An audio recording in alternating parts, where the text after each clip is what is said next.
ஏசாயா எழுதின தீர்க்க தரிசன புஸ்தகத்தினுடைய 44வது அதிகாரத்தினுடைய 4வது வசனத்தை எல்லாரும் சேர்ந்து வாசிக்க போகிறோம். 3-4 கூட வாசிக்கலாம். ஏசாயா எழுதின தீர்க்க தரிசன புஸ்தகம் 44ஆம் அதிகாரத்தினுடைய 3-4வது வசனத்தை எல்லாரும் சேர்ந்து வாசிக்க போகலாம். தாகம் உள்ளவன் மேல் தண்ணீரையும் வறண்ட நிலத்தின் மேல் ஆறுகளையும் ஊற்றுவேன். உன் சந்ததியின் மேல் என் ஆவியையும் உன் சந்தானத்தின் மேல் என் ஆசீர்வாதத்தையும் ஊற்றுவேன். அதனால் அவர்கள் புல்லின் நடுவே நீர்க்கால்களின் ஓரத்தில் உள்ள அலரி செடிகளைப் போல வளருவார்கள். ஆமென். ஆண்டவருடைய பிள்ளைகளே, மாதம் ஆண்டவருடைய சமூகத்திலே ஒரு வாக்கு தத்தத்திற்காக நான் காத்திருந்த போது ஆண்டவர் என்னுடைய இருதயத்திலே வைத்த ஒரு நல்ல வார்த்தை, நீங்கள் நீர்க்கால்களின் ஓரத்தில் உள்ள அலரி செடிகளைப் போல வளருவீர்கள். நீர்க்கால்களின் ஓரத்தில் உள்ள அலரி செடிகளைப் போல வளருவீர்கள். இந்த வார்த்தையை ஆண்டவர் எனக்கு கொடுக்கும் போது வித்தியாசமா இருந்துச்சு. அப்படின்னா ஆண்டவர் நிறைய பிள்ளைகளை வேதத்திலே ஆண்டவர் வளர்த்தினார். அவர்களுக்கு அடையாளத்தை ஆண்டவர் காண்பித்தார்.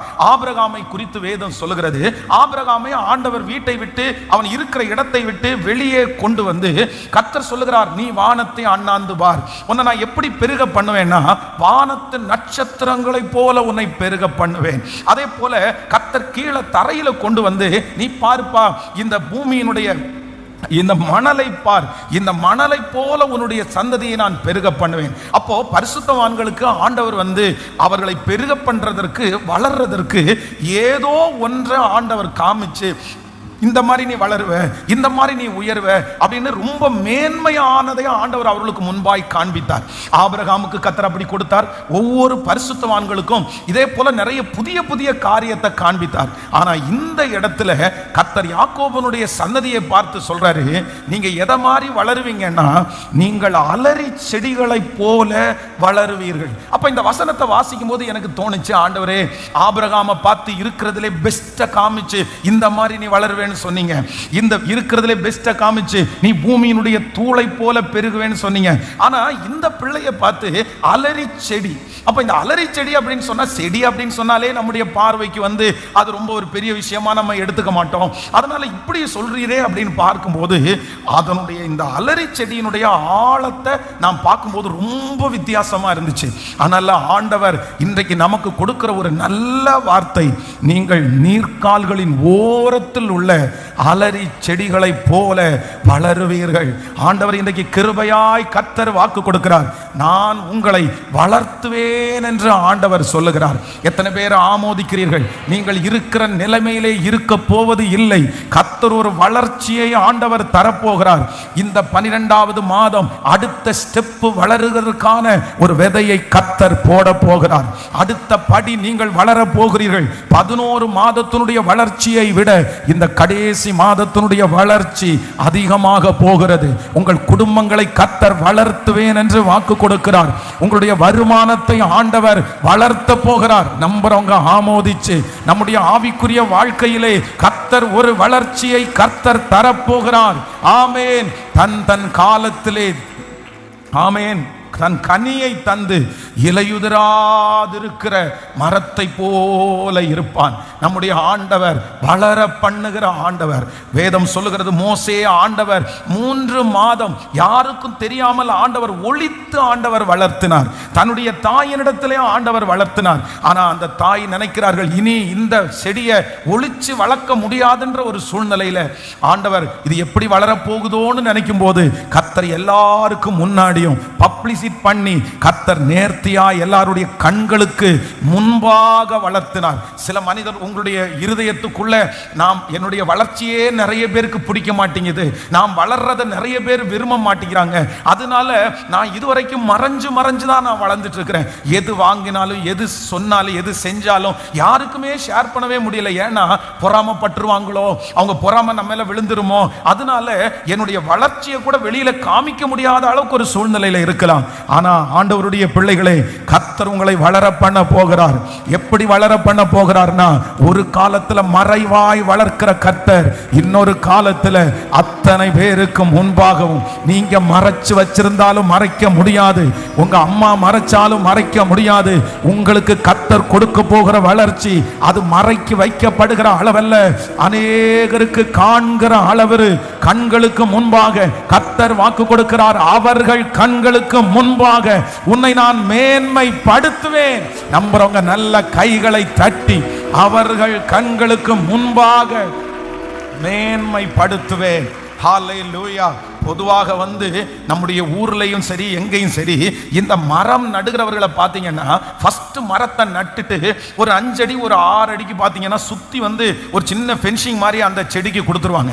ஏன் அதை கொடுக்குறாங்க அப்படின்னு சொன்னால், ஒரு உயரம் ஒரு 6 அடி 7 அடி வளருகிற வரைக்கும் அந்த செடியை சில மிருகங்களுடைய கையிலிருந்து காப்பாற்ற வேண்டும். ஸோ ஆடு மாடுகள் ஏதாவது அந்த ரோட்டில் அலைஞ்சிருச்சுன்னா அந்த செடியை பறிச்சிரும். நடந்து போகிறவங்களுக்கு சும்மா கையை வச்சுட்டு அமைதியாக இருக்காம அதை பிச்சிருவாங்க. அதுக்காக உலகத்தில் இருக்கிற மனிதன் ஒரு செடியை நடும்போது ஒரு ஸ்டெப் வளர்ற வரைக்கும் அவங்க என்ன பண்ணுவாங்கன்னா அப்படியே மறைச்சு வைப்பாங்க. ஆனா அதற்கு பிறகு ஒருவேளை அந்த செடியை மறைச்சு வைக்கணும்னு நினைச்சா கூட அவர்களால் என்ன பண்ண முடியாதுன்னா அதை மறைச்சு வைக்க முடியாது. ஏன்னா அவர்கள் வைத்திருக்கிற அத்தனை கோட்டைகளையும் தாண்டி அந்த செடி அந்த மரம் வெளியிலே தெரியும். நான் இன்றைக்கு இந்த பலிபீடத்திலிருந்து உங்களை ஆசீர்வதிக்கிறேன், இந்த வார்த்தையின்படி ஆசீர்வதிக்கிறேன். கர்த்தர் கொஞ்ச நாள் தான் உங்களை மறைஞ்சு வளர பண்ணுவார். கொஞ்ச நாள் தான் நீங்க மறைஞ்சிருப்பீங்க. நீங்களே நான் வெளியே வர வேண்டாம்னு நினைச்சாலும் கர்த்தர் வளர்த்த ஆரம்பிச்சா அநேகருடைய கண்ணுக்கு முன்னாடி இது நடக்கும். பிரதர், இது நடக்கும். சிஸ்டர், ஆண்டவருடைய வருகை தாமதிக்கும்னா உங்க வளர்ச்சியை பார்த்து அநேகர் பிரமிப்பாங்க. உங்களுடைய வளர்ச்சி அநேகருக்கு வெற்றியாய் தெரியும். உங்களுடைய வளர்ச்சியை பார்த்து அவர்கள் ஆச்சரியப்படுற அளவிற்கு கைகளை மேல தட்டி, இயேசுவே ஆமென், என்னை வளர பண்ணுகிற தேவன், என்னை வளர பண்ணுகிற தேவன். சொல்லுங்க பார்க்கலாம், என்னை வளர பண்ணுகிற தேவன். சொல்லுங்க, என்னுடைய பிள்ளையை வளர பண்ணுகிற தேவன். சொல்ல சொல்ல அந்த மகிமை உங்க மேல கடந்து வரட்டும். இல்ல கணுக்கால் அளவு அல்ல, முழங்கால் அளவு அல்ல, நீந்தி நீந்தி மூழ்கத்தக்கதாய் நீ வலதுபுறமும் இடதுபுறமும் இடம் கொண்டு நீ பெருகுவாய். முற்புறத்திலும் பிற்புறத்திலும் நீர் என்னை நெருக்கி உம்முடைய கரத்தை என்மேல் வைத்து என்னை வளர பண்ணுகிற கர்த்தர். என்னுடைய வளர்ச்சியை யாரும் தடுக்க முடியாது. உங்கள் வளர்ச்சியை யாரும் தடுக்க முடியாது. உங்கள் வளர்ச்சியை சத்துரு தடுக்க முடியாது. ஆமென். என்னை வளர பண்ணுகிற கர்த்தர். இந்த மாதம் ஆண்டவர் நமக்கு கொடுக்கிற ஒரு நல்ல கீவேர்டு, என்னை வளர்த்துகிற கர்த்தர். என்னை வளர்த்துகிற. எப்படி வளர்த்துவாராமா? வேதம் சொல்லுகிறது, நீர்க்கால்களின் ஓரத்தில் உள்ள அலரி செடிகளை போல வளருவீர்கள். அலரி செடிகளை போல வளருவீர்கள். ஆமென். ஆண்டவருடைய பிள்ளைகளே, இந்த அலரி செடியை குறித்து வேதத்தில் நான் நிறைய இடத்துல தேடினேன். சரி, இந்த அலரி செடி என்ன அப்படின்னு பார்த்தா, நம்ம நிறைய பேர் ஒரு செடியை சொல்லுவோம், அரளி செடி, அது வேற. இது அலரி செடி. அப்போ அந்த செடி பாய்சன். நிறைய பேர் அதுல உள்ள விதைகள் எல்லாம் பாய்சன் அப்படின்னு சொல்லுவாங்க. அது வித்தியாசமா மருந்துக்கெல்லாம் பயன்படுது. ஆனா இந்த அலரி செடி என்கிறது ஒரு வித்தியாசமான ஒன்று. வேதத்துல சில காரியங்களை வாசிக்கலாமா? நம்ம முதலாவதாக சங்கீதம் 137வது சங்கீதத்தினுடைய 1வது வசனத்திலிருந்து 3வது வசனம் வரைக்கும் நம்ம வாசிக்க போகிறோம்.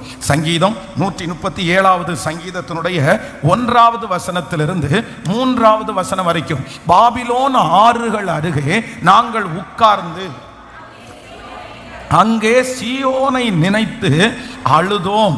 அதன் நடுவில் இருக்கும் அலரி செடிகளின் மேல் எங்கள் கிண்ணறங்களை தூக்கி வைத்தோம். இன்னொரு விஷயம் கூட வாசிக்கலாமா? அந்த 1வது வசனத்திலிருந்து வாசிக்கலாம். பாபிலோன் ஆறுகள் அருகே நாங்கள் உட்கார்ந்து அங்கே சீயோனை நினைத்து அழுதோம். அதன் நடுவில் இருக்கும் அலரி செடிகளின் மேல் எங்கள் கிண்ணறங்களை தூக்கி வைத்தோம். அடுத்த வசனம், எங்கள் சிறைபிடித்தவர்கள் அங்கே எங்கள் பாடல்களையும் எங்களை பாழாக்கினவர்கள் மங்கள கீதத்தையும் விரும்பி சீயோனின் பாட்டுகளில் சிலதை எங்களுக்கு பாடுங்கள் என்று சொன்னார்கள். நல்லா கவனிச்சுக்குங்க. இந்த இஸ்ரவேல் ஜனங்களுக்கு ஒரு பழக்கம் இருந்துச்சு. என்ன பழக்கம் இருந்துச்சு அப்படின்னா, அவங்க சோகமாயிட்டாங்கன்னா, அவங்க ஏற்கனவே இருந்த நல்ல காலத்தை அவங்க நினைச்சிட்டாங்கன்னா அவங்க மோஸ்ட்லி அவங்க என்னன்னா இந்த இன்ஸ்ட்ருமெண்ட் அவங்க நிறைய பேர் வாசிப்பார்கள். இது ஒரு நல்ல பழக்கமா இருந்துச்சு. அப்படின்னா நம்முடைய மைண்டுக்கு ரொம்ப ஃப்ரெஷ் கொடுக்கிறது என்ன அப்படின்னா இந்த இன்ஸ்ட்ருமெண்ட்டுக்கும் ஆண்டவருடைய அந்த ஆராதனைக்கும் ஒரு பெரிய கனெக்ட் இருக்கிறது. அதான் மேலிருந்து தள்ளப்பட்ட அந்த தூதன் யார் அப்படின்னு சொன்னா, தன்னுடைய 2 ரெக்கைகளையும் அவன் எடுக்கும் போது அவனுக்கு நிறைய ஆயிரக்கணக்கான இசை வாத்தியங்கள் வாசிக்கப்படும். அதான் நம்ம வாசிக்கும் போது மேலிருந்து தள்ளப்பட்டவன் அவன் யார் அப்படின்னா ஒரு இசை கலைஞனா இருந்தான். அதே போல தாவீதை குறித்து வேதம் சொல்லுகிறது, அவன் ஒரு இசை கலைஞன். இந்த தாவீது அவனுடைய இசையை வாசிக்கும் போது சவுலுக்குள்ளே இருக்கிற பொல்லாத ஆவி அவனை விட்டு வெளியேறிடுச்சு. அப்போ நம்முடைய குடும்பத்தில் நம்முடைய வீட்டில் ஒரு நபர் இசைக்கருவியை வாசிக்கிறது அப்படின்றது ஒரு பெரிய பிளஸிங். அதனால ஆண்டவருடைய பிள்ளைகள் எல்லாருமே நீங்க கண்டிப்பா உங்களுடைய பிள்ளைகளை எதற்கு நேராக நடத்துங்கன்னா இந்த இசை ஞானத்திற்கு நேராய் நடத்துங்க. அவங்க வருங்காலத்தில் தனியாக வர்ஷிப் பண்றதற்கு, ஆண்டவரை ஆராதிக்கிறதற்கு அந்த இன்ஸ்ட்ருமெண்ட் ரொம்ப அவங்களுக்கு பிரயோஜனமா இருக்கும். அப்ப இஸ்ரவேல் ஜனங்கள் அவருடைய வாழ்க்கையிலே கிட்டத்தட்ட நிறைய பேர் அவங்களுடைய ஹேபிட்டா என்னன்னா அவங்க இசையிலே அவங்க வாசிப்பார்கள். அதே மாதிரி ஆண்டவர் யுத்தத்திற்கு புறப்படும் போது என்ன சொல்றாரு, எல்லார் கையிலும் ட்ரம்பட் எடுங்க அப்படின்றாரு. அந்த ட்ரம்பட்டை எடுத்து அவங்க ஊதும் போது அந்த எக்கால சத்தத்தை கேட்டு அதுலயும் வெரைட்டி இருக்குது. கிளம்புறதுக்கு ஒரு சவுண்டு, சாப்பிட்றதுக்கு ஒரு சவுண்டு, ஆராதிக்கிறதுக்கு ஒரு சவுண்டு, இந்த மாதிரி டிஃப்ரெண்டா அவங்க சவுண்டை அவங்க அந்த இன்ஸ்ட்ருமெண்ட் அவங்க வாசிப்பாங்க. அப்போ ஆண்டவரே அந்த காரியத்தை அவர்களுக்குள்ளே தந்தார். அதனால இன்றைக்கு நீங்க ஒரு தீர்மானம் எடுக்கணும். வருகிற வருடம் ஆண்டவருக்கு சித்தமானால் உங்களுடைய பிள்ளைகளை எதற்கு நீங்க ரொம்ப இன்ட்ரெஸ்ட் படுத்தணும்னா, அவங்க ஏதோ ஒரு இசை கருவியில அவங்க பழகிறதற்கு அவங்களை நீங்க ரொம்ப இன்ட்ரெஸ்ட் படுத்துங்க. அந்த அபிஷேகம் நிறைய பிள்ளைகளுக்குள்ளே இருக்கிறது. நான் நம்புறேன் அந்த பிள்ளைகள் ஆராதிக்க அவருடைய வாழ்க்கை மாறும். அவர்கள் அந்த இன்ஸ்ட்ருமெண்டோட சேர்ந்து ஆராதிக்கும் போது ஆண்டவரிடத்தில் ஒரு கனெக்ட் வரும். உங்க குடும்பத்திற்கு விரோதமாக இருக்கிற சத்துருக்கள் வெட்கப்பட்டு போவார்கள். அப்போ இந்த இஸ்ரவேல், நல்லா கவனிங்க, இந்த இஸ்ரவேல் ஜனங்கள் இப்ப என்ன பண்றாங்கன்னா, இவங்க சோகம் ஆயிட்டாங்கன்னா உடனே அவங்க இன்ஸ்ட்ருமெண்ட் எடுத்து என்ன பண்ண ஆரம்பிச்சிருவாங்கன்னா பாட ஆரம்பிச்சிருவாங்க. இப்போ இவங்க சியோனை நினைக்கிறாங்க. அந்த சியோன் ஒரு காலத்துல கொடி கட்டி பறந்துருச்சு, அங்க பெரிய ஆசீர்வாதம் உண்டாயிருந்துச்சு. இவங்க தான் அங்க ஒரு பெரிய கிங், ராஜாவா இருந்தாங்க. இப்போ அந்த சியோன் சிறைபிடிக்கப்பட்டு, அந்த சியோன் மோதி அடிக்கப்பட்டு, சியோன் சின்ன பின்னம் ஆயிருச்சு. அப்ப அதை நினைச்சு இவங்க என்ன பண்றாங்கன்னா அந்த ஆற்றோரத்துல உட்கார்ந்து அழுறாங்க. இவங்க பாடுகிற சத்தத்தை கேட்டு பக்கத்தில் இருக்கிறவங்க எல்லாம் நீங்க இந்த பாட்டை இன்னொரு டைம் பாடுங்க, இன்னொரு டைம் இந்த பாடு, அது ரொம்ப பிடிச்சிருச்சு. அப்போ வேதம் சொல்லுது, இவங்க வாசிச்சுட்டு இருந்த அந்த இன்ஸ்ட்ருமெண்ட் பாபிலோன், நீங்க 1வது வசனம், அதன் நடுவில் இருக்கும் அலரி செடிகள் மேல் எங்கள் கிண்ணறங்களை தூக்கி வைத்தோம். எல்லாரும் சத்தமாய் அந்த வசனத்தை வாசிங்க. அலரி செடிகளின் மேல் எங்கள் கிண்ணறங்களை தூக்கி வைத்தோம். கவனிங்க, இவங்க என்ன பண்ணிட்டு இருக்காங்கன்னா ஆராதிச்சுட்டு இருக்கும் போது களைச்சு போய் அந்த இன்ஸ்ட்ருமெண்ட்டை வைக்கணும். இப்போ ஆத்தினுடைய தண்ணீர் ஓடுது, நிறைய இடத்துல ஈரமா இருக்கும். அப்போ இவங்க அந்த இன்ஸ்ட்ருமெண்ட்டை எது மேல தூக்கி வச்சாங்கன்னா அலரி செடியின் மேல. நீங்க எத்தனை பேர் இந்த கிண்ணறங்களை பார்த்துருக்கீங்கன்னு தெரியாது. கிண்ணறங்கள் ஓரளவு எப்படிதான் இருக்கணும், வெயிட்டா தான் இருக்கும். அது கிட்டார் மாதிரி ரொம்ப அந்த ஈஸியா நீங்க லைட் வெயிட்டா இருக்காது. நம்ம பொதுவாக செடிகளுக்கு மேல நம்ம எந்த பொருளையும் என்ன பண்ண முடியாது சொல்லுங்க. நீங்க செடிகளுக்கு மேல ஒரு செங்கல்ல தூக்கி வச்சிருவீங்களா? இல்ல செடிகளுக்கு மேல நீங்க அப்படி ஒருவேளை நீங்க ஒரு துணியே பாருங்க, பெட்ஷீட் ஏதாவது துவைச்சு செடிக்கு மேல நீங்க காய போட்டீங்கன்னா, நீங்க அந்த பெட்ஷீட்டை காய போட்டு திரும்பி எடுக்கும் போது அந்த செடியெல்லாம் எப்படி கிடக்கும், வளைஞ்சு சாஞ்சு, சிலது உடஞ்சே போகும். ஏன் அப்படின்னா செடியினால ஒரு வெயிட்டை என்ன பண்ண முடியாது, தாங்க முடியாது. ஆனா இந்த அலரி செடிக்கு ஒரு பவர் இருக்குது. இந்த அலரி செடி நம்ம நினைக்கிறது மாதிரி சாதாரணமான செடி இல்லை. இந்த செடி கிட்டத்தட்ட 12 அடி வரைக்கும் மேல வளர்ந்து எந்த அளவுக்கு இப்படி வளருதோ அந்த அளவுக்கு அப்படியே சாஞ்சு வளைஞ்சு அப்படி ஒரு கூடாரம் மாதிரி இது மாறிடும். அப்போ இவர்கள் அந்த கிண்ணறங்களை தூக்கி வைக்கும் போது அந்த செடி என்ன செடியா இருந்துச்சுன்னா வளர்ந்த செடி மட்டுமல்ல, அது ரொம்ப ஸ்ட்ராங்காய் வளருகிற செடியா இருந்தது. நாம் விசுவாசி கர்த்தர் இன்றைக்கு இந்த மாதம் நமக்கு வாக்கு கொடுக்கிறாரு. நீங்க அலரி செடிகளை போல வளருவீர்கள். நீங்கள் அலரி செடிகளை போல வளருவீர்கள். நம்பர் 1, கர்த்தர் ஒரு வாக்குத்தத்தத்தை கர்த்தர் தருகிறார். இனி ஆண்டவர் உங்களை வளர்த்துவது பிடுங்கப்படுவதற்கு அல்ல. இனி ஆண்டவர் உங்களை வளர்த்துவது மிதிக்கப்படுவதற்கு அல்ல. கர்த்தர் சொல்கிறார், நான் உங்களை வளர்த்துவேன், ஆனா ஸ்ட்ராங்கா. கர்த்தர் எதையும் தாங்கக்கூடிய வளர்ச்சியை ஆண்டவர் உங்களுக்கு தருவேன் என்று நம்புறவங்க நல்ல கைகளை தட்டி எஸ் ஆமென் பிரதர், நீங்க வளருவீங்க, சிஸ்டர் நீங்க வளருவீங்க. கர்த்தர் உங்களை எப்படி வளர்த்துறாருன்னா, ஆண்டவர் உங்களை ரொம்ப ஸ்ட்ராங்கா வளர்த்த போறாரு. கர்த்தர் உங்களை ஸ்ட்ராங்கா வளர்த்த போறாரு. கர்த்தர் உங்களை உறுதியாய் வளர்த்த போகிறார். இனி அந்த இடத்திலே ஆமென் யாரும் உங்களை சாய்த்து போட முடியாது. இதுவரைக்கும் சிலருடைய வாழ்க்கையினுடைய வளர்ச்சி வந்தாலே உங்களுக்கு பயமா இருக்கலாம். ஏன் அப்படின்னு சொன்னா, அந்த வளர்ச்சிக்கு மேல சில நேரத்துல பாரம் வரும். வளர்ச்சி வரும்போது சில நேரத்துல நமக்கு எந்த அளவிற்கு நம்ம வளர்றோமோ அந்த அளவிற்கு பாடுகள் நமக்கு வரும், சில பிரச்சனைகள். அதான் நம்ம ஒரு உலகத்துல ஒரு பழமொழி சொல்லுவாங்கல்ல, காய்ச்ச மரத்திற்கு தான் எதுக்கு கல்லடி விழுமாமா? காய்ச்ச மரத்திற்கு தான் கல்லடி விழும். அப்படின்னா ஒன்றும் தெரியாம இருக்கும்போது, யாருக்கும் இனிமே தெரியாம இருக்கும்போது உங்களுக்கு ஒன்றும் பிரச்சனை இல்லை. உங்களுக்கு தெரிஞ்சவங்க 5 பேர்னா 5 பேர் தான் பிரச்சனை. ஆனா நீங்க 50 பேருக்கு தெரியும் போது அதுக்கு மாதிரி. அப்போ ஒரு மனுஷன் வளர வளர அந்த மனுஷனுக்கு என்ன அதிகம்னா, நிறைய பாரங்கள் அதிகம். சில நேரத்தில் சிலர் என்ன பண்ணுவாங்கன்னா, இதுக்காகவே வளர வேண்டாம்னு நினைப்பாங்க. ஐயோ நம்ம எதுக்கு அந்த வாயில நிக்கணும், வம்புல நிக்கணும், நமக்கு இது போதும், இதுக்கு மேல நம்ம வளரக்கூடாது, ஓவரா வளர்ந்தாலே பெரிய பிரச்சனை வரும் அப்படின்னு எல்லாம் நம்ம நிறைய பேர் வளர்ச்சியை தடை செய்கிறவர்கள் இருப்பார்கள். ஆனா ஆண்டவர் வாக்கு கொடுக்கிறார், நீ தடை செய்யாதே, உன் கூடாரத்தின் இடத்தை விசாலமாக்கு, உன் முளைகளுடைய எல்லைகள் விரிவாகட்டும், நீ வலதுபுறத்திலும் இடதுபுறத்திலும் இடம் கொண்டு பெருகுகிறாய். கர்த்தர் சொல்லுகிறார், நான் உன்னை அலறி செடிகளை போல வளர பண்ணுவேன். உங்களுடைய வளர்ச்சி இதுவல்ல, உங்களுடைய உயர்வு இதுவல்ல, உங்களுடைய மேன்மை இதுவல்ல. கர்த்தர் சொல்லுகிறார், நீ பார்க்கிறது சாதாரணமானது, நீ பார்க்கிறது ஒரு ஆரம்பத்தை, ஆனால் நான் உன்னை வளர்த்த போகிறது யாரும் கண்டுபிடிக்க முடியாத அளவிற்கு, ஒருத்தருடைய யோசனையிலும் இல்லாத அளவிற்கு என்னை வளர்த்த போகிறார். இனி எப்படி வளர்த்த போகிறார் என்றால், கர்த்தர் என்னை ரொம்ப ஸ்ட்ராங்கா வளர்த்த போறாரு. ஹல்லேலூயா.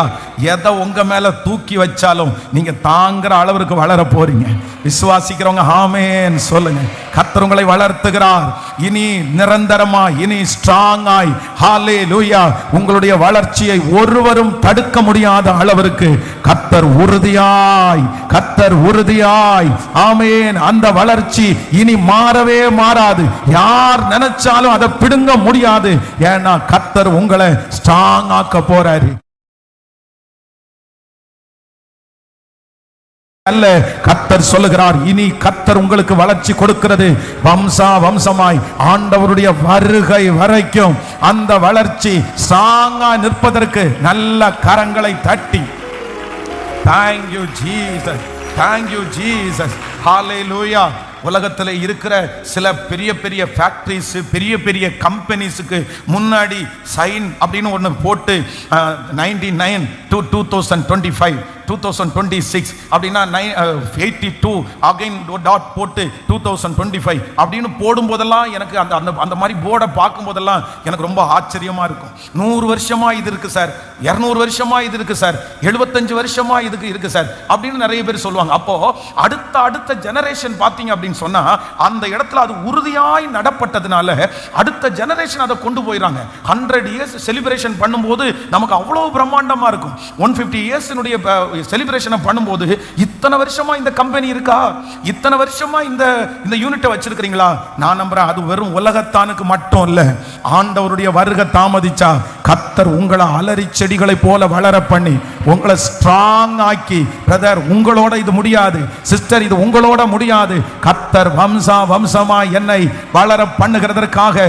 ஆமென், ஹல்லேலூயா, ஆமென். இது தீர்க்க தரிசனமான வார்த்தை, இது தீர்க்க தரிசனமான வார்த்தை. ஆண்டவர் என்னை எப்படி வளர்த்த போறாருன்னா, இனி ஆண்டவர் ஸ்ட்ராங்கா வளர்த்த போறாரு, ஸ்ட்ராங்கா வளர்த்த போறாரு. இனி என்னுடைய வளர்ச்சியில ஒரு ஒரு ஒரு அடித்தளம் இருக்க போகிறது. இனி நான் பிடுங்கி பிடுங்கி நடப்படுகிறவள் அல்ல. இனி கர்த்தர் நடுகிற இடத்துல நீங்க உறுதியா இருப்பதற்கு கர்த்தர் பலன் தருகிறவர். ஆமென். ஸோ நம்பர் 2, இரண்டாவதாக இந்த அலரி செடிகளை பார்க்கும்போது வேதத்தில் வந்து ஒரு 7-8 இடத்துல தான் இந்த அலரி செடி அப்படின்ற இந்த இடம் வந்திருக்குது.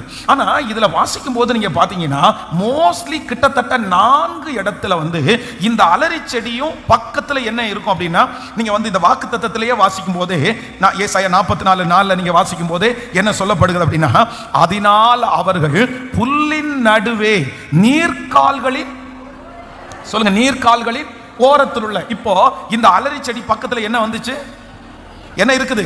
அலரி செடி. அப்ப எங்க வளரும்? தாமரை எங்க வளரும்? சொல்லுங்க சத்தமா. தண்ணீர்ல தான் வளரும். அதே மாதிரி சில செடிகள் இந்த இடத்துல தான் வரும், இந்த இடத்துல வராது அப்படின்னு இருக்குது.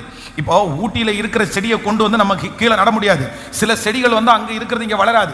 அதே மாதிரி இங்க இருக்கிறது அங்க செட் ஆகாது. அப்போ இந்த அலரி செடிக்கு ஒரு தன்மை இருக்கு. இந்த அலரி செடி எங்க வளரும் அப்படின்னு சொன்னா தண்ணீர் நீர்க்கால்களில் நடக்கும். அடுத்து இப்ப வாசிச்சோம் பாருங்க, 37வது சங்கீதம் 137:2 வாசிக்கும் போது அதுல பாபிலோன் ஆறுகள் அருகே நாங்கள் உட்கார்ந்து அங்கே சீயோனை. அப்போ இந்த அலரி செடி இப்ப எங்க இருக்குது? எங்க இருக்குது? ஆத்துல இருக்கு. ஆறு எங்க இருக்கும்? ஆத்துல என்ன இருக்கும்? தண்ணி. அப்போ இந்த அலரி செடிக்கும் எதுக்கும் கனெக்ட் இருக்கு அப்படின்னு சொன்னா தண்ணீருக்கும் கனெக்ட் இருக்குது. அப்போ இந்த வார்த்தையை குறிச்ச விளக்கத்திற்காக நான் ஜெபிக்கும் போது ஆண்டவர் என்னுடைய இருதயத்தில் வைத்த வார்த்தை என்னன்னா, ஒருவன் தாகமாயிருந்தால், ஒருவன் தாகமாயிருந்தால் அவன் உடனே எங்க வரக்கடவான்? ஆத்துக்கு வரக்கடவன் கர்த்தர் சொல்லல, என்னிடத்தில் வரக்கடவான்.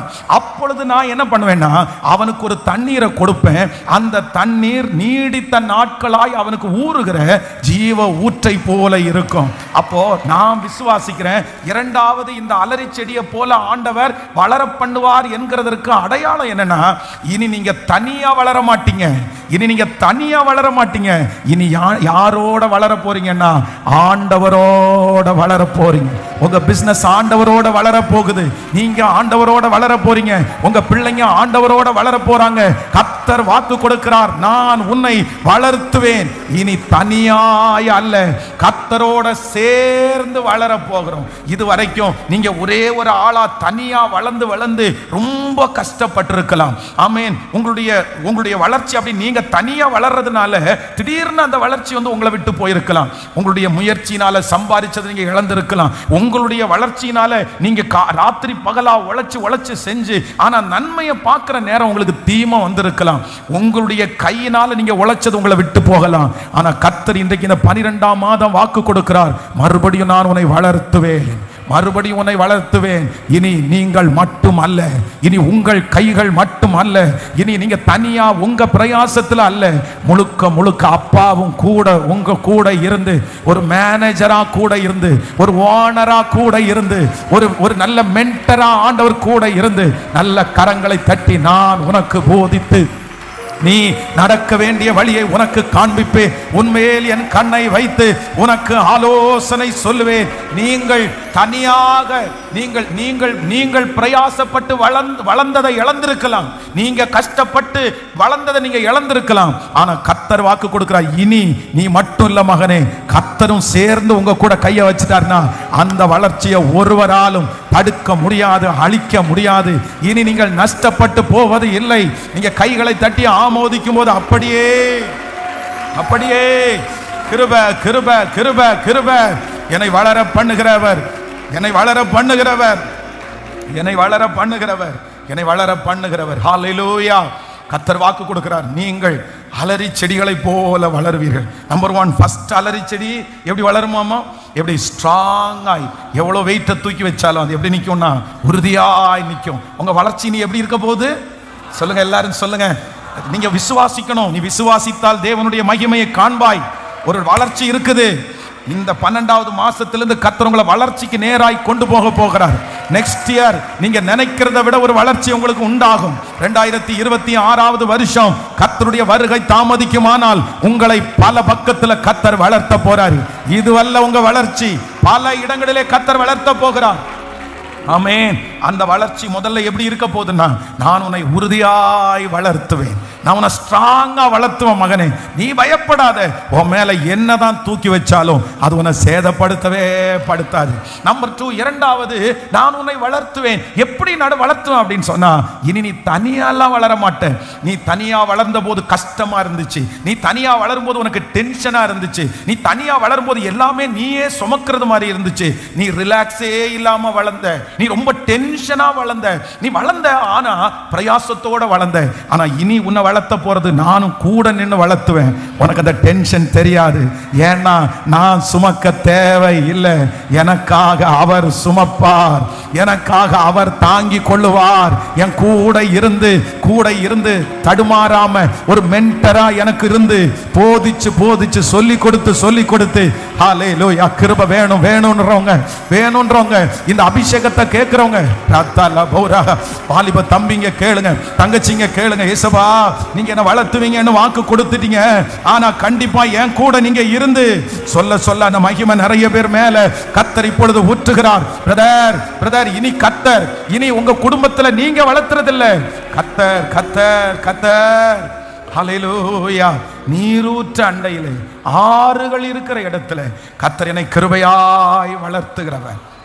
Thank you Jesus. நம்பர் 3, மூன்றாவதாக, இந்த அலரி செடிகளை குறித்து நான் வேதத்தில் வாசிக்கும் போது எனக்கு ரொம்ப ஆச்சரியமான ஒரு காரியம் இருந்துச்சு. அப்படின்னா யோபுவின் புஸ்தகத்தினுடைய நீங்கள் 40ஆம் அதிகாரத்தினுடைய 22, 23 வசனங்களை வாசிக்கலாமா?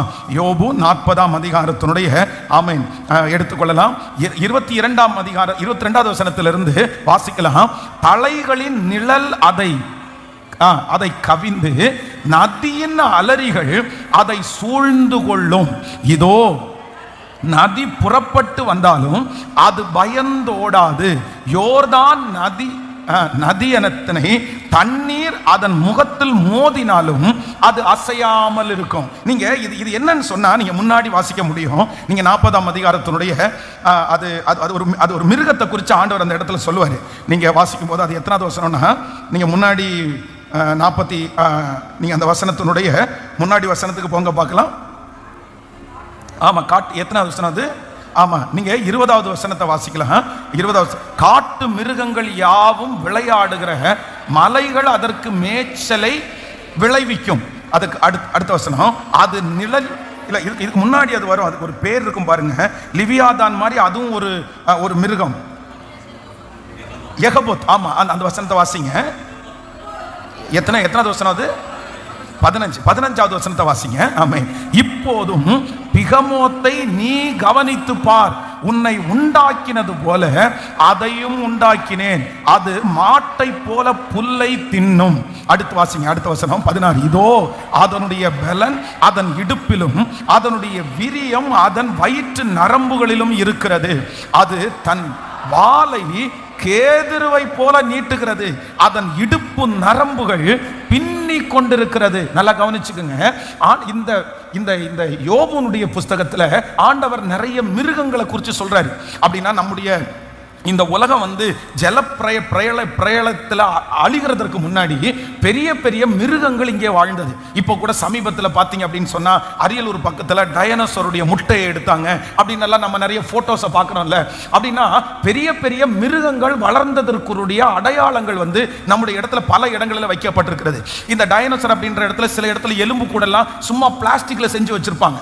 ஆனால் நமக்கு அதை பார்க்கும் போதே பிரம்மாண்டமா இருக்கும். ஐயோ, இவ்வளோ பெரிய மிருகங்கள் எல்லாம் உலகத்தில் வாழ்ந்துச்சா அப்படின்னா அதனுடைய கால் தடங்களை வச்சு விஞ்ஞானிகள் அறிவுபூர்வமா அதை கன்ஃபார்ம் பண்ணிட்டாங்க, இந்த மாதிரி வாழ்ந்திருக்கு அப்படின்னு. ஆனா அவங்க கண்டுபிடிக்கிறதுக்கு முன்னாடியே ஆண்டவர் வேதத்துல ஆண்டவர் எழுதி வைத்தார். அதை குறித்த வெளிப்பாடை யாருக்கு கொடுத்திருக்கிறார்னா யோபுக்கு கொடுக்கிறாரு. அப்போ யோபு சில மிருகங்களை குறித்து எழுதுறாரு, லிவியாதான் அப்படின்னு எழுதுறாரு, சில பாம்பு வெரைட்டியை குறித்து எழுதுறாரு. ஆனா இங்க எழுதுற பிகமோத் அப்படின்ற ஒரு அது எப்படி இருக்கும்னு தெரியல. ஆனா அதுல எனக்கு ஒண்ணு ஆச்சரியமா இருந்தது என்னன்னா, அது தன்னுடைய வாளை நீட்டிச்சிருச்சுன்னா எப்படி இருக்குமாமா? எப்படி இருக்குமாமா? உலகத்துல ரொம்ப உயரமா வளரக்கூடியது எது? கேதுரு. நீதிமான் பனையை போல செழித்து லீபனோனில் உள்ள கேதுருவை போல வளருவான். அப்போ கேதுருன்றது ரொம்ப நீளமான ஒண்ணு. அது வாழை நீட்டிச்சுன்னா கேதுரு மாதிரி வாழை நீட்டுமாமா. அப்ப எந்த அளவுக்கு அது பெருசா இருந்திருக்கும். இப்போ இந்த பிகமோத்தை குறித்து இந்த யோபு சொல்லிட்டே வராரு. சொல்லிட்டே வரும்போது இது எப்படி மூச்சு விடும், இது எப்படி வாழை நீட்டும், இது அதனுடைய முகத்துல தண்ணி மோதி அடிச்சா கூட அதுக்கு என்ன செய்யலாமா, அது அந்த அளவுக்கு பெரிய மிருகம். ஆனா இந்த மிருகம் போய் என்ன பண்ணும்னா ஒரு இடத்துல படுத்துக்கும் ஆத்து பக்கத்துல. இந்த அலரி செடிகளை சுற்றி அலரி செடி இருக்கும், உள்ளுக்குள்ள என்ன பண்ணுமாமா, இந்த மிருகம் படுத்திருக்கும். இந்த அலரி செடிகள் இந்த உள்ள படுத்து கிடக்கிற மிருகத்தை வெளியே காமிக்க முடியாத அளவிற்கு இது எப்படி வளர்ந்துருக்குமா அப்படின்னு சொன்னா அவ்வளவு நெருக்கமானதாய் அப்படியே ரொம்ப பாத்தீங்கன்னா அது கனெக்டடா. வெளியே இருந்து பார்த்தா அலரி செடி மட்டும்தான் தெரியுமே தவிர உள்ள அவ்வளவு பெரிய மிருகம் ஒளிஞ்சிருக்கிறது யாருக்குமே தெரியாது. ஹல்லேலூயா. நான் விசுவாசிக்கிறேன் ஆண்டவருடைய பிள்ளைகளே, அலரி செடிகளை போல நீங்கள் வளர்வீர்கள்.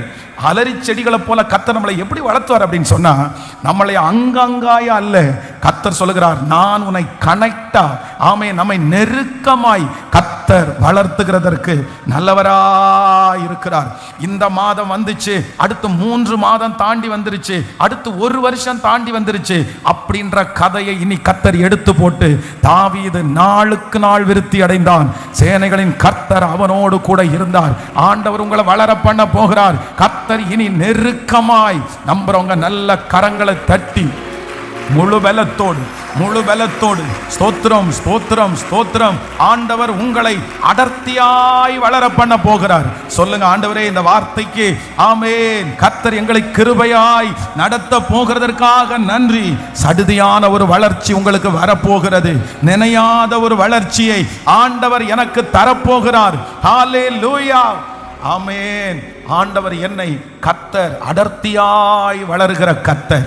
இப்ப கையை உயர்த்தி சொல்லுங்க பார்க்கலாம், கர்த்தர் எங்களை அலரி செடிகளை போல வளர்த்துகிற கர்த்தர். கைகளை உயர்த்தி இந்த வார்த்தை எங்கள் தலையின் மேல ஆம் என்றும் ஆமேன் என்றும் ஆமென் நடக்க போகிறதற்காய் ஸ்தோத்திரம் ஸ்தோத்திரம் ஸ்தோத்திரம். நீங்க சொல்ல சொல்ல அந்த வார்த்தையினுடைய மகிமை நம்மை முழுவதுமாய் மூடட்டும். ஆமென். அடர்த்தியாய் வாழ்வதற்கு, ஆமென், எல்லாவற்றையும் மறைக்கிற அளவிற்கு வாழ்வதற்கு எனக்கு கிருபை கொடுக்கிற கர்த்தர் அவர் நல்லவராயிருக்கிறார். கர்த்தர் திரும்ப திரும்ப வாக்கு கொடுக்கிறார், நான் உன்னை வளர பண்ணுவேன், நான் உன்னை வளர பண்ணுவேன். நம்பர் 1, நம்ம எப்படி வளர பண்ணுவாராமா? ஆமென். அலரி செடிகளை போல வளர பண்ணுவார். நம்பர் 1, கர்த்தர் என்னை எப்படி வளர்த்த போறார்னா கர்த்தர் என்னை உறுதியாய் வளர்த்த போகிறார். நம்பர் 2, கர்த்தர் என்னை எப்படி வளர்த்த போறார் அப்படின்னு சொன்னா அவரோட சேர்ந்து என்னை கர்த்தர் வளர்த்த போகிறார். நம்பர் 3, மூன்றாவது, ஆண்டவர் என்னை எப்படி வளர்த்த போறார்னா கர்த்தர் என்னை அடர்த்தியாய், கர்த்தர் நெருக்கமாய் என்னை வளர்த்துகிறதற்கு கர்த்தர் வல்லவராய் இருக்கிறார். இனி தோய்வு இல்லை, இனி ஸ்ட்ரகிள் இல்லை. இது தீர்க்க தரிசனமான வார்த்தை. ஆமென். இனி அந்த இடத்துல கேப் இல்லை. நாளுக்கு நாள் டெய்லி ஆமென். இஸ்ரவேல் ஜனங்களுக்கு காலையிலே மன்னாவை கொடுத்தது போல இந்த தீர்க்க தரிசனமான வார்த்தையை நம்புறவங்களுக்கு அப்படியே, ஆமோதிக்கிறவர்களுக்கு அப்படியே நடக்க போகிறது. ஸ்தோத்திரம் ஸ்தோத்திரம். ஹல்லேலூயா. அப்படியே எழுப்பி நிற்கலாமா? என்னை வளர்த்துகிற கர்த்தர், மறைவாய் வளர்த்ததை கவனித்தீரே. மறைவாய் வளருகிறதை கவனிக்கிற கர்த்தர், மறைவாய் வளருகிறதை கவனிக்கிற கர்த்தர். கைகளை எல்லாரும் உயர்த்தி இந்த வார்த்தைக்காக ஸ்தோத்திரம் செலுத்துங்க பார்க்கலாம். ஆமென். ஹல்லேலூயா. ஒரு வசனத்தை கூட உங்களுக்காக வாசிக்கிறேன். நான் நீ எடுக்க வேண்டாம். ஏசாயா 44ஆம் அதிகாரத்தினுடைய ஸ்தோத்திரம் 4வது வசனத்தை கூட வாசிக்கிறேன் உங்களுக்காக. ஏசாயா 44ஆம் அதிகாரத்தினுடைய ஆமென் 4வது வசனத்தை வாசிக்கும் போது நம்ம ரொம்ப அழகாய், அதனால் அவர்கள் புல்லின் நடுவே நீர்க்கால்களின் ஓரத்தில் உள்ள அலரி செடிகளை போல வளர்வார்கள். இந்த இடத்துல இன்னொரு பாயிண்ட் இருக்கு. என்ன அப்படின்னா, அதனால் அவர்கள் புல்லின் நடுவே. எதுக்கு நடுவே? புல்லின் நடுவே. அப்போ இந்த அலரி செடி தனியா வளர்ற செடி மட்டும் கிடையாது, எதோட சேர்ந்து வளருமாமா? புல்லுக்கு நடுவே. புல் அப்படின்றது என்ன? புல் அப்படின்ற இது ஆவிக்குரிய இந்த வேதத்தின்படி இருக்கிற விளக்கத்துல புல் அப்படின்னா திரளான ஜனங்கள் அப்படின்னு அர்த்தம். திரளான ஜனங்கள். இப்போ இந்த அலரி செடிக்கு ஒரு வளர்ச்சி இருக்குது. என்ன வளர்ச்சி அப்படின்னு சொன்னா, சுத்தி அவ்வளவு புல் இருந்தாலும் சுத்தி அவ்வளவு ஜனங்கள் இருந்தாலும் அதன் நடுவிலே அலறி செடியை கர்த்தர் வளர பண்ணுகிறார். நான் விசுவாசிக்கிறேன். நான்காவது, உங்களுடைய என்னுடைய தலையின் மேல ஆண்டவர் ஒரு பிளெஸிங்கை வைக்க போறாரு. நீங்க வளருவீங்க. எப்படி வளருவீங்க? சத்தமா சொல்லுங்க. அலறி செடிகளை போல வளர போறீங்க. அலறி செடியுடைய 4வது வளர்ச்சி என்ன அப்படின்னு சொன்னா, ஜனங்களின் நடுவே நீங்கள் வளருவீர்கள். உங்க சொந்தக்காரர்கள் நடுவில் நீங்க வளருவீங்க. உங்களை சுற்றி வேலை பார்க்கிறவங்க நடுவில் கர்த்தர் வளருவார். சத்துருக்களுக்கு முன்பாக உங்களுக்கு ஒரு பந்தியை ஆயத்தப்படுத்தி உங்கள் தலையை எண்ணெயை அபிஷேகம் பண்ணி, ஆமென், ஹல்லேலூயா. பெரிய டேலண்ட் உள்ளவங்களா இருக்கலாம், பெரிய ஞானிகளா இருக்கலாம். அவர்கள் நடுவில் வளர்கிறதுக்கு உங்களுக்கு சிரமமா இருக்கலாம். ஆனா ஆண்டவர் அலறி செடியை எங்க வளர்த்துறார் அப்படின்னு சொன்னா, புல்லுகளின் நடுவில் ஆண்டவர் வளர்த்துறார். அத்தனை ஏக்கர் கணக்கில் புல் இருந்தாலும் இந்த அலறி செடி ஒன்று புல்லுக்கு நடுவில் நட்டப்பட்டா புல்லு வெளியே தெரியாது. எதுதான் ஃபர்ஸ்ட் தெரியும்னா, அலறி செடி தாங்க ஃபர்ஸ்ட் தெரியும். இது தீர்க்க தரிசனமான உண்மை. நாம் வெறும் ஒரு கற்பனை கதையை சொல்லல, வேதத்துல சொல்லி இருக்கிறத சொல்றேன். சீக்கிரமா நடக்க போகிறது. அலறி செடிகளை போல ஜனங்களின் நடுவே, வேலை செய்கிற இடத்திலே, சுற்றி இருக்கிற இடத்துல கர்த்தர் உங்களை வளர பண்ணுவார். ஆமென். ஆயத்தமாகுங்க. எதுக்கு ஆயத்தமாகுங்கன்னா, வளர்ச்சிக்கு ஆயத்தமாகுங்க. இந்த 100 days ஜெபம் கூட கர்த்தர் எதுக்கு நமக்கு ஆரம்பிக்க பண்ணார்னா, நம்மளை வளர்த்துறதற்கு கர்த்தர் சித்தம் கொண்டிருக்கிறார். நம்மை வளர்த்த போகிறார். ஆமென். இப்ப நான் மறக்க மாட்டீங்கன்னு நினைக்கிறேன் 4 ஆசீர்வாதத்தை.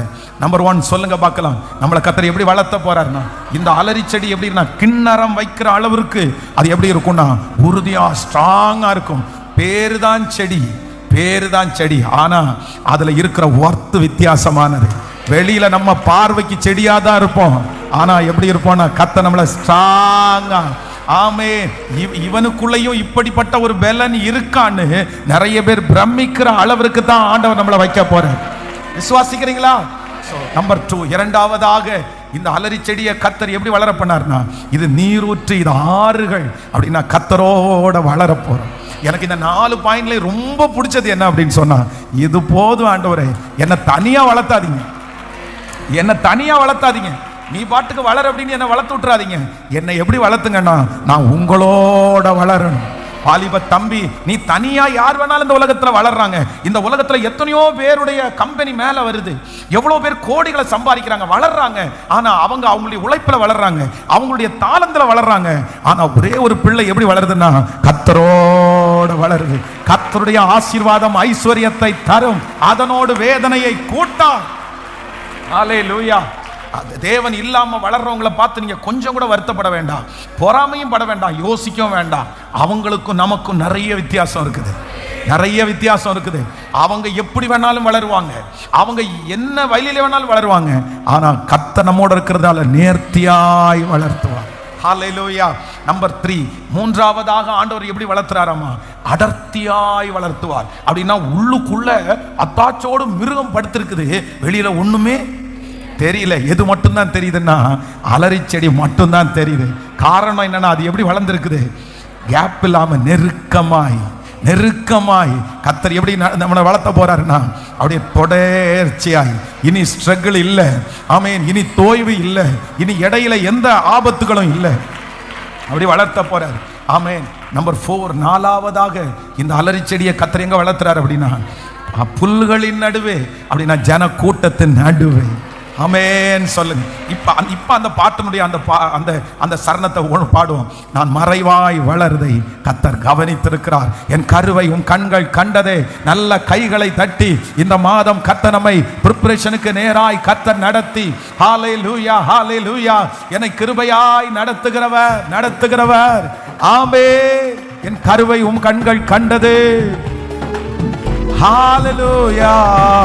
11 மாதங்கள் கைவிடாத அப்பா, 11 மாதங்கள் என் பிரச்சனையில எல்லாம் என் கூட இருந்த அப்பா, இந்த 12வது மாதத்துல என்ன அதிசயமா நடத்தி, என்ன மகிமையா நடத்தி, கிருபையாய் நடத்தி, ஒரு புதிய ஆண்டுக்குள்ள என்ன கொண்டு போகிறதற்காய் கரங்களை தட்டி, இந்த தேவன் என்றென்றைக்கும் உள்ள சதா காலங்களிலும் எனது தேவன், அவர் மரண பரியந்தம் என்னை நடத்துவார்.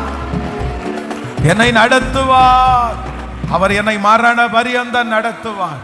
தகப்பனே, இஸ்ரவேலின் ஜெயபலமானவரே, இந்த 11 மாதங்களும் நீர் எங்களை கைவிடல. ஒன்னும் இல்லாத இடத்திலிருந்து சில பிள்ளைகளை தூக்கி எடுத்து, குப்பையிலிருந்து தூக்கி எடுத்து இவ்வளவு தூரம் வளர்த்தினது நீங்க தான்ப்பா. எங்க அம்மா எங்களை ஒரு லிமிட்டுக்கு மேல வளர்த்த முடியாது, எங்க அப்பா எங்களை வளர்த்த முடியல, ஆனா இவ்வளவு தூரம் எங்களை வளர்த்து கொண்டு வந்தது நீங்க தான்ப்பா. அந்த தேவன் இன்றைக்கு எங்களுக்கு வாக்கு கொடுத்தீங்கல்ல, உன்னை அலறி செடியை போல நான் வளர பண்ணுவேன், அலறி செடியை போல வளர பண்ணுவேன். நீங்க சொன்ன இந்த நல்வார்த்தையை, இந்த சத்தத்தை கேட்கிற ஒவ்வொரு பிள்ளைகளுடைய தலையின் மேலும் ஆம் என்றும் ஆமேன் என்றும் அப்படியே வைக்கப்படுவதாக. இந்த மாதம் துக்க செய்தி இல்லை, இந்த மாதம் அலைச்சல் இல்லை, இந்த மாதம் பயப்படுத்துகிற எந்த காரியமும் இல்லை. அப்பா, இந்த மாதம் முழுக்க நாங்க நன்றி சொல்லுகிற ஒரு மாதமா அமைச்சு கொடுங்க. எங்க வாயிலிருந்து தேங்க்ஸ் வந்துட்டே இருக்கணும். நீர் சுகப்படுத்தினதற்காக நன்றின்னு சொல்லணும், நீங்க வளர்த்தினதற்காக நன்றின்னு சொல்லணும். அப்படி கர்த்தரை துதிக்கிற ஒரு துதிய எங்க வாயில இந்த மாதம் நீர் வைக்க போகிறதற்காக ஸ்தோத்திரம்ப்பா, நன்றி. இன்றைக்கு இந்த செய்தியை கேட்டுட்டே இருக்கும் போது எத்தனை பேர் பிள்ளைகளுடைய இருதயத்துல கலக்கம் இருக்குன்னு எனக்கு தெரியாது. ஐயா, ஒண்ணுமே செய்யலையே, இந்த வருஷம் தானே எனக்கு சோதனை மேல சோதனையா இருக்குது. இந்த வருஷத்தினுடைய துவக்கம் நல்லா இருந்துச்சு, ஆனா முடிவு கலக்கமா இருக்கிறது மாதிரி இருக்குது. முடிவு என்னமா முடியுமோ? இந்த வருஷத்தை நான் நல்லா முடிச்சுக்கிடுவேனா? இந்த வருஷத்தை நான் சரியா முடிக்க முடியுமா? அப்படியெல்லாம் யார் குழம்பி போயிருந்தாலும், ஐயா நடத்துறது நீங்க தானே ஐயா, உங்களால செய்ய முடியாதது ஒண்ணுமே இல்லையே. எங்க பிள்ளைகளை ஆச்சரியமாய் நடத்தி இந்த மாதம் முடிகிறதுக்குள்ள சந்தோஷப்படுத்தி நித்திய மகிழ்ச்சி உன் தலையின் மேல் இருக்கும், சஞ்சலமும் தவிப்பும் ஓடி போகும் என்கிற வார்த்தையை அப்படியே நிலைப்படுத்துவீராக. நன்றி ஆண்டவரே. எங்க பிள்ளைகள் குடிக்கிற தண்ணீர், சுவாசிக்கிற காற்று, சாப்பிடுகிற ஆகாரம், செய்கிற வேலை, பண்ணுகிற பிரயாணம் எல்லாவற்றிலும் என் அப்பாவுடைய கரம் எங்களோட வல்லமையா இருக்கட்டும் ஆண்டவரே. இந்த 21 டேஸ் நிறைய நாங்க ப்ரிப்பரேஷன் பண்ணணும். நெக்ஸ்ட் இயர் எங்களை கொண்டு, எங்க குடும்பத்தை கொண்டு, திருச்சபையை கொண்டு நீங்க என்னென்ன திட்டம் வச்சிருக்கிறீங்கன்றத எங்க எல்லாரிடத்திலையும் இந்த 21 நாள்ல நீங்க பேசிடணும் ஆண்டவரே. உங்க வருகை தாமதிச்சா புது வருஷம் காலடி எடுத்து வைக்கும் போது ஒரு வெற்றியோட உள்ள காலடி எடுத்து வைக்கணும். அதற்காக இந்த பலிபீடத்திலிருந்து உம்முடைய ஊழியக்காரனாகிய நான் ஒவ்வொரு பிள்ளைகளையும் ஆசீர்வதிக்கிறேன் ஆண்டவரே. தசம பாகத்துல காணிக்கைகளை உண்மையா இருக்கிற பிள்ளைகள் இந்த மாதம் கர்த்தர் பெருக பண்ணுங்கப்பா. நீயும் அநேகம் ஜாதிகளுக்கு கடன் கொடுப்பாய், கடன் வாங்காதிருப்பாய் என்கிற அந்த வாக்கு தத்தத்தை எங்க பிள்ளைகளுக்கு அப்படியே நிறைவேற்றுவீராகப்பா. கர்த்தருடைய கிருபை கூடவே இருக்கட்டும். ஆன்லைன்ல லைவ்ல இருக்கிற பிள்ளைங்க, ஆன்லைன்ல இந்த சத்தத்தை கேட்கிற பிள்ளைங்க, அவங்க எங்கிருந்தாலும் இங்க பேசப்படுகிற அந்த வாக்கு தத்தம் அவர்களுக்கும் சொந்தமாகட்டும் என்று நான் ஜெபிக்கிறேன். ஆசீர்வதிப்பீராக. உங்க கிருபையின் கரத்தில் எங்களை தாழ்த்தி சமர்ப்பிக்கிறோம். இயேசுவின் மூலம் ஜெபம் எடுக்கிறோம் நல்ல பிதாவே. ஆமென், ஆமென்.